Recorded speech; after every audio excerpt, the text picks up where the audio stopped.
Welcome in week 2 of the NFL season. This is our week 2 NFL DFS first look and lineup builder show. I'm your host, Ben Hostler. Once again, we are brought to you by Rolling Insights, coming off a good week 1 hit in my cash games on both DraftKings and FanDuel. Have pretty good success historically, I would say, on these week 1 slates. So it was nice to book another solid win in cash games on both sites, DraftKings and our FanDuel. I know we have some FanDuel crowd that watches the videos, so I wanted to talk a little bit about that. Next week, I will bring up my cash team and kind of go over it at the top of the video, and we'll talk about it a little bit, where I went right, where I went wrong, before we get into the next week's picks. I don't have that set up here, but I'll read off the cash team that I finished off with in week 1. In my contest, I had Jaden Daniels, Jonathan Taylor, James Conner, Drake London, Jerry Jeudy, Emeka Egbuka, Brenton Strange, Devon Achane, and the Pittsburgh Steelers defense. And that scored 124.42 DraftKings points, which was more than enough. Very, very easy cash on DraftKings in week 1. As far as tournaments go, didn't really have any huge tournament sweats. I had one good tournament team on DraftKings. That was also a Jaden Daniels team with Deebo Samuel. And if you watched the week 1 first look video, that lineup that we built on that video did pretty good. Had Christian McCaffrey in it, had Deebo Samuel in it, Jaden Daniels. I can't remember what tight end we put in for that first look video. We might have had Brenton Strange in there as well in that first look video, but overall, I thought we did pretty well in week 1. The bets have been flowing for me as well, so it's been a very, very good start to the NFL season. And like I said, next week for the week 3 video, I'll pull up my week 2 main team, talk about it, and hopefully we have some bigger tournament hits to talk about as well. But overall, the cash game team was solid on both sites. And let's go ahead and get into the week 2 DFS first look and lineup build. As for the week 2 slate, we once again have some weird totals, I would say. Looking at the totals of the game, it was a big trend in week 1 on the main slate of games. Unders went 11-1. There was one game that went over its total, and it was the lowest total on the board, that being the Steelers and the Jets. That trend is looking like it could continue into week 2. There's not a lot of big totals. We have Browns, Ravens at 45, Rams, Titans at 42.5, Bears, Lions at 47.5, Bills, Jets 45.5, Giants, Cowboys 44.5, 49ers, Saints 42.5, Patriots, Dolphins at 43.5, and then the big total of the week here: Jaguars, Bengals at 49.5, Seahawks, Pittsburgh 39.5 total. Wow. Broncos, Colts 42.5, Panthers, Cardinals 43.5, and then we finish it off: Eagles, Chiefs, Super Bowl rematch with a 46.5 total. So once again, not a lot of big totals. Just the one big one, that being Bengals, Jags, and then there's a couple stray like 47 out there. But let's get into it. Let's talk injury stuff really quick here before diving in fully. Nothing crazy, honestly, on the injury side of things for this specific slate, outside of a couple spots. So at quarterback, Brock Purdy, probably unlikely to play, I would say, the way that they were talking and how it sounded. Maybe he ends up getting on the field. I don't know. But for right now, I'm going to pencil in Brock Purdy as like probably not playing. And as far as quarterbacks go, that's it. That's the only situation to monitor there coming out of week 1. At the running back spot, pretty clean week at this position in terms of injury stuff. No real key injuries at the running back position. We also saw kind of the return of, the bell cow running back role. There was quite a few teams that really went heavy usage with their RB1. We talked about that early on last season. I do think these teams want to run the ball a little bit more, and I guess I wouldn't be shocked to see kind of the fantasy role of some of these players just be more attractive, kind of fitting along with that. At receiver, there are a couple other spots to monitor when it comes to injuries. First and foremost, Xavier Worthy. I don't expect him to play. I don't expect him to play for the foreseeable future. So the Chiefs No Rashee Rice, no Xavier Worthy, assuming. That's going to be a big spot for value there, whether it be Hollywood Brown, Juju Smith-Schuster, probably going to see the rookie Jalen Royals if he's capable of getting active. They have Tyquan Thornton in there as well. It's going to be a hodgepodge of weapons for Patrick Mahomes, which, I mean, he's kind of been dealing with that since they traded away Tyreek Hill as it is. Juwan Jennings is banged up, but it doesn't sound that bad. I think he should be able to get active and play here, at least of how it's sounding on Tuesday. But that about does it on the main slate, I think, for key injuries there. And then the big one at tight end, obviously going to be George Kittle, out for this game, placed on IR. He's going to miss at least 4 weeks. The thinner, the 49ers pass catcher group just gets thinner and thinner. It's insane. So if we do end up getting Mac Jones for them in that game, he's going to be working with Juwan Jennings and Ricky Pearsall. Evan Ingram, Darren Waller wasn't active for Miami. Even if he is, I don't think I'd be super interested there. Evan Ingram with the calf injury is something to monitor heading into this week as well. But that about does it for the injuries. Let's dive in here and start building our first look lineup. At quarterback, 2 big dogs at the top this week that were not on the main slate last week, that being Josh Allen, Lamar Jackson. They played in an insane shootout on Sunday Night Football. They both had huge fantasy point games, 41.8 DK points for Josh Allen on Sunday night, 30 for Lamar Jackson. Just huge fantasy performances there. I don't think you can go wrong with either of those guys. Both are playing in division matchups, though. Lamar being at home, Josh Allen being on the road, although that's not really a road game, a very short distance there for the Buffalo Bills. Then you have Jalen Hurts at 6,800, Joe Burrow at 66, Kyler Murray, Patrick Mahomes, Bo Nix, Jared Goff. That kind of rounds out your 6K to 7K tier. Depending on the value situation, I think you probably would feel pretty comfortable getting up to Josh Allen or Lamar Jackson here. Just would feel safe. Best case scenario, you just get up and play Josh Allen. Joe Burrow is going to be interesting, obviously, in the big total of the week there against the Jags, expecting a shootout. Coming off a bad week 1, which is nothing new for the Cincinnati Bengals. He has struggled in week 1s in his career. He struggled against Jim Schwartz and the Cleveland Browns defense in his career. So I'm not putting too much into stock into that performance. Should be a big bounce back spot for the Bengals at home in this one. Mahomes, I don't really see how you could be super interested in him from like a cash game perspective here against the Eagles defense. Bo Nix looked terrible in week 1, so kind of the same theory there, and the same with Jared Goff. So from the bigger tier of quarterback here, it's definitely the top 2 guys I'm most interested in. Jalen Hurts got there with 2 rushing touchdowns against the Dallas Cowboys, which he's certainly capable of doing that. That's what Jalen Hurts does. But I didn't like what I saw from the Eagles offense, to be honest. I thought it was very vanilla. I thought it was very bland. You could really see the loss of Kellen Moore as a play caller, I think. Now, it's only 1 game, so I don't want to overreact. But I didn't like what I saw from the Eagles offense. A.J. Brown didn't look healthy. So I don't really see how you could play him with confidence over Lamar and Allen in this specific spot. So it's those 2 guys at the top for me. Moving down to the mid-tier, Dak Prescott at 5,900 sticks out. Justin Fields at 5,700 sticks out. And then you have Trevor Lawrence and Drake May both in the 5K tier as well. Those would be the group for me in the 5K tier.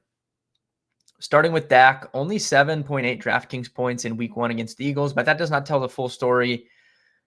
Couple big drops from CeeDee Lamb, and then Javonte Williams stealing, 2 touchdowns close to the goal line. Also lost a possession because Miles Sanders fumbled a ball inside the 20. So could have been a much, much bigger performance for Dak Prescott in week 1. I was very bullish on him and the Cowboys offense coming into the season for fantasy purposes. Really good spot for them to get right at home here against the New York Giants. So I like Dak Prescott at 5,900.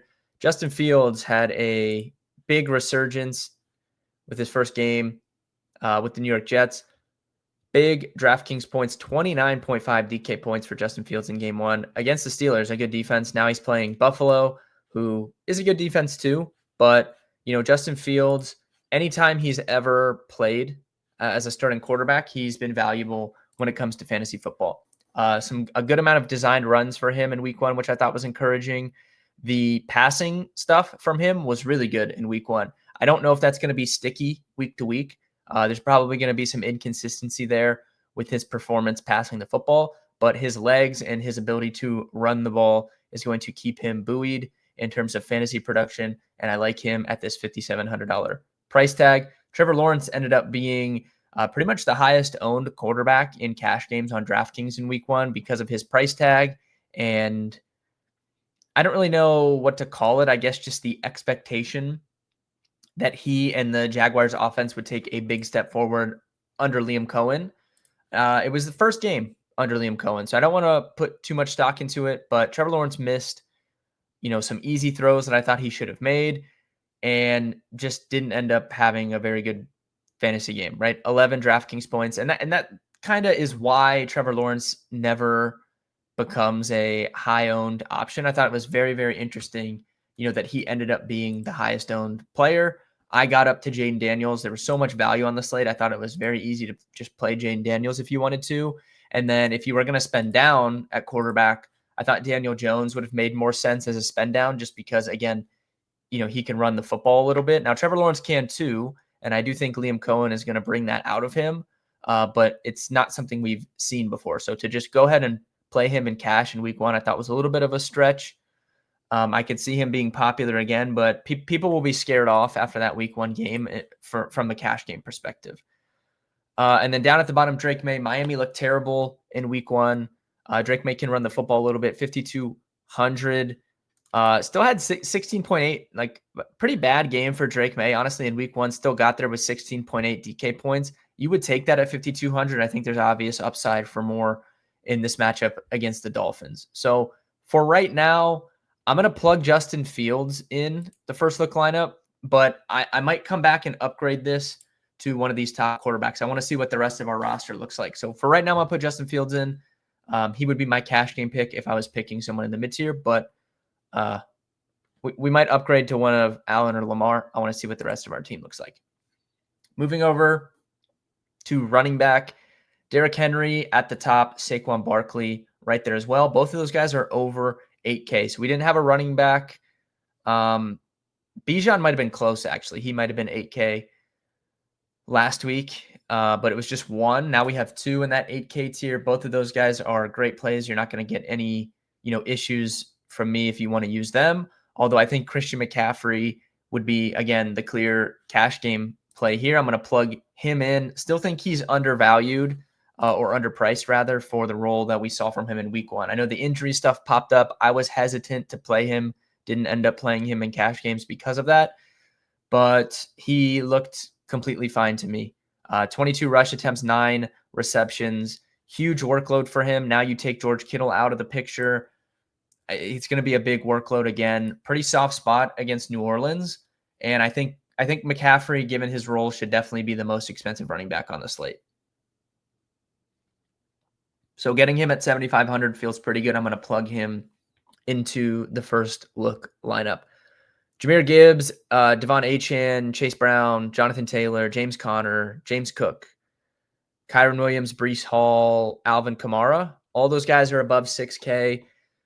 They're slightly more expensive than what we saw last week, but they're all still kind of in that firm 6K tier. I think all those guys are pretty good plays. You can make a case for most of them. Achane, who I had in cash last week, I really wouldn't consider a cash game play this week just because of the inherent risk that the Dolphins offense brings you. But I think he's a more than viable tournament play. Chase Brown, I think, is good. He had a very, very good role. He did lose some passing work to Samaje Perine, but that was to be expected. He was the only Bengals running back to record a carry. Now you set him up here in a big bounce back spot for the offense as a whole, as home favorites in the biggest total on the board. So I think Chase Brown looks pretty good at 6,800. Jonathan Taylor, not someone I typically play in DraftKings cash, but just ended up getting there in week one. I definitely would prefer Chase Brown to him if I was picking one of those guys. James Conner, good spot at home here against Carolina. Carolina's run defense was not good again in week 1. We saw them be one of the worst run defenses in football last year. They didn't look very good to me in week 1 again. Now, Arizona, home favorite spot here for James Conner. That's exactly where we like to use him. So I like him at 66. I like the role for Breece Hall, honestly, at 62. Wouldn't really want to go 2 Jets in cash games, I don't think. But I do like Breece Hall a little bit at this $6,200 price tag. Tony Pollard had a great role in week 1, 5,900. Looks like a pretty good salary for him. Probably better suited for GPP, but I do like that price tag. Javonte Williams, good role in week 1 as well. 2 touchdowns, though, really carried his fantasy performance there. So I don't know. I mean, big spot as a home favorite for him as well. Jaden Blue, we'll see if he, gets active for this game or not. Cowboys are -5.5 at home. Tyrone Tracy sticks out to me, 5,300. Loved the role I saw from him. The Giants didn't do anything offensively. That 5.5 points in his game log there does not tell the full story. I thought he had a pretty good role when it comes to fantasy football. So I'm interested in him, but probably more so for GPP. Dylan Sampson had a very good receiving role. Quinshon Judkins is one thing we will be monitoring this week, whether or not he's going to be able to get active for the Browns. I think Sampson will maintain that really strong receiving role we saw from him last week, regardless. But Judkins could obviously take some rushing work, so we'll see what happens there. I'm going to wait on running back here. I put in McCaffrey. I'm going to wait and move on to receiver, and then we'll come back and fill out our team. At the top, Jamar Chase had a terrible game in week 1, 4.6 DraftKings points.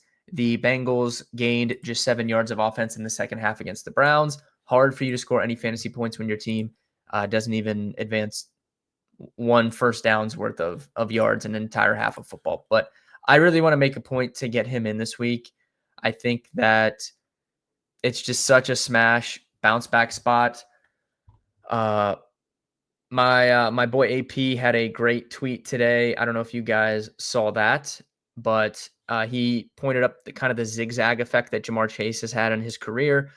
He said the last time Jamar Chase scored under 10 fantasy points, he followed it up with a 33-point performance dating back to 2023. If you look at his kind of zigzags, he's had 8.1 points, 29 the next week, 14 and 55 the next week, 14, 28 the next week, 8, and then he had 26 the next week, 12, and then 34 the next week, 7, and then 32 the week after that, 11, and then 58 the week after that. Just such a good get-right spot here for the Bengals offense and Jamar Chase in particular. Really want to make a point to get him in my lineup. So I'm going to find a way to fit him in here. You also have a bunch of good receivers in good spots here. CD at home. Love that spot for him. Puka Nacua was basically the most valuable fantasy receiver in week 1, in my opinion. Played a ton in the slot, which I thought it was a question coming into the week. Who would play more in the slot between him and Devontae Adams? He clearly took the lead there and had a super, super valuable role in that Rams offense. He looks pretty good against a kind of like a pass funnel rather, Tennessee Titans defense. So I like Puka at 76. Neighbors kind of fitting with that Cowboys game, looks pretty good. Brian Thomas Jr., I expect to bounce back this week at 6,700. And then moving on down, just a lot of good mid-tier receivers here as well. Jackson Smith-Njigba had a huge role in week 1, 13 targets, over a 50% target share for Jackson Smith-Njigba in week 1. Sam Darnold was laser locked on him. I like him at 6K. George Pickens, not really someone I typically would play in cash games, but given that I like the game itself, and I like George Pickens this year, 5,800 sticks out. Marv Harrison Jr. should have had a way bigger game than he had. He had 18 DraftKings points. Could have had even more. Got missed on a really long touchdown from Kyler Murray. So, if he scores that, he's probably even chalkier here. I want to keep going down a little bit, though. Tet McMillan, really stable kind of target share that I like there at 5,400. Ricky Pearsall with no George Kittle. He looked great to me in week one. Obviously, 17.8 DraftKings points, got the 100-yard bonus. He is going to be just a huge factor for this team as long as George Kittle's out. Him and McCaffrey are just going to feast, in my opinion. So I really like him at 5,300. I really like Keon Coleman at 5,100. Great workload from him in week one. Josh Allen, caught 8 of 11 targets, over 100 yards and a touchdown. He operated as the clear number one for Josh Allen, and I think he can take a big step forward coming into his sophomore campaign. Hollywood Brown, big workload, coming off a 16 target game there with Xavier Worthy getting hurt on the first drive of the game. So he's going to be interesting at 52. Chris Olave, pretty high value role there as well. Had 12 DraftKings points. He's down to 4,900. Like, what are we doing here? Very, very cheap price tag for Chris Olave. So I'm interested in him. Kayshon Boutte led the Patriots in yards, targets, all that good stuff. He led them in air yards down the stretch of last season. So it seems like Drake May likes him a lot. Big pedigree, too. Like, people forget he was essentially the best receiver on LSU at one time. They had Malik Neighbors, they had Brian Thomas Jr. and him, and he was expected to be a first-round pick before getting hurt and having some off-the-field issues that he was going through. So, I mean, he sticks out 4,500. I don't know if I'd really trust it for cash, but he is interesting to me there.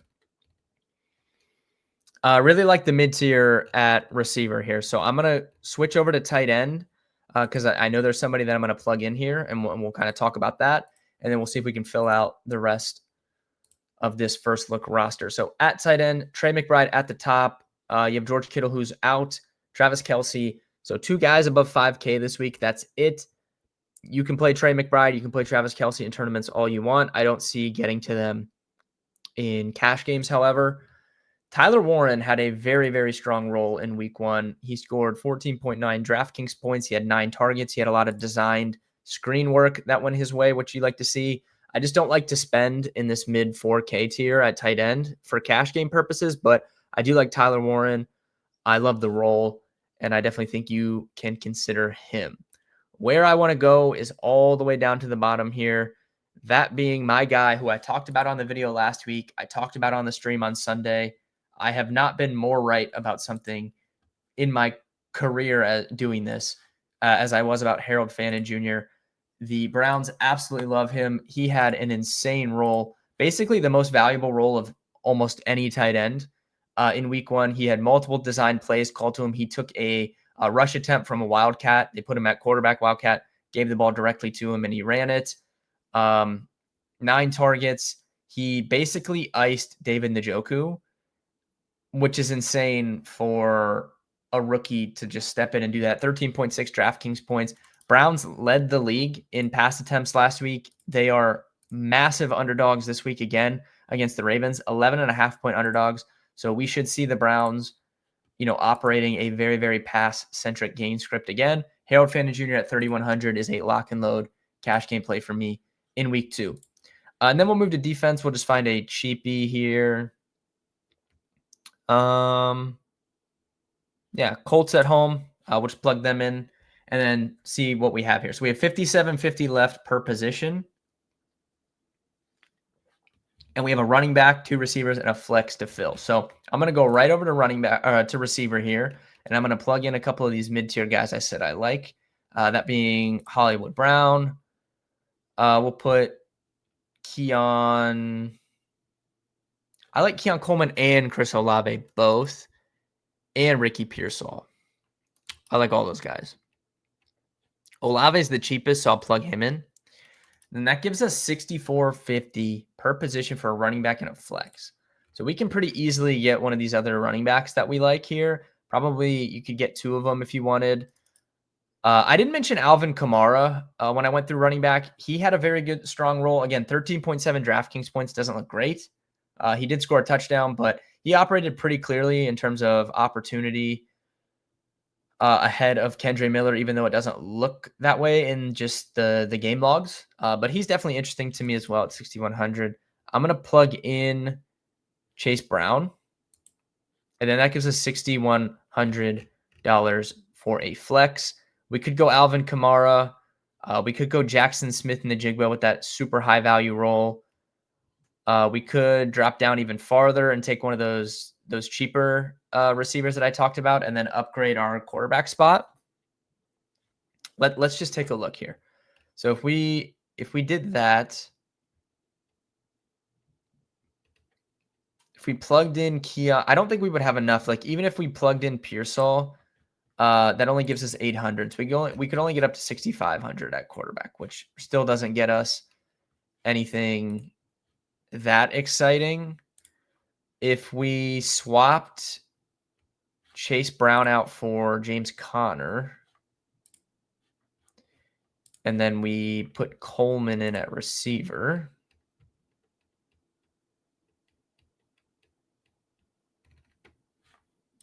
that would give us 1,200.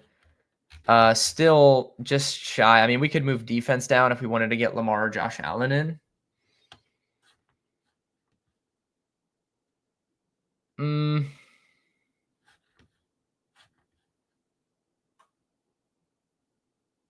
Let's stick with Fields. I'm going to stick with Justin Fields in the first look. I'm going to move Coleman back up. I'm going to move James Conner back to Chase Brown. And then we'll just rock with Jackson Smith-Njigba. All right, so we have it. The Week 2 NFL DFS first look lineup: Justin Fields, Christian McCaffrey, Chase Brown, Jamar Chase, Hollywood Brown, Chris Olave, Harold Fannin Jr., Jackson Smith-Njigba, and the Colts defense.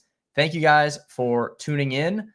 Be sure to like the video, subscribe to the channel here. We're trying to grow this Rolling Insights YouTube channel. We're over 120 subscribers. Let's see how much we can run that up during the NFL season. Like the video, drop a comment. Let me know how you did in week 1. Let me know your favorite play for week 2. Good luck this week, and I will see everybody on the Sunday morning stream.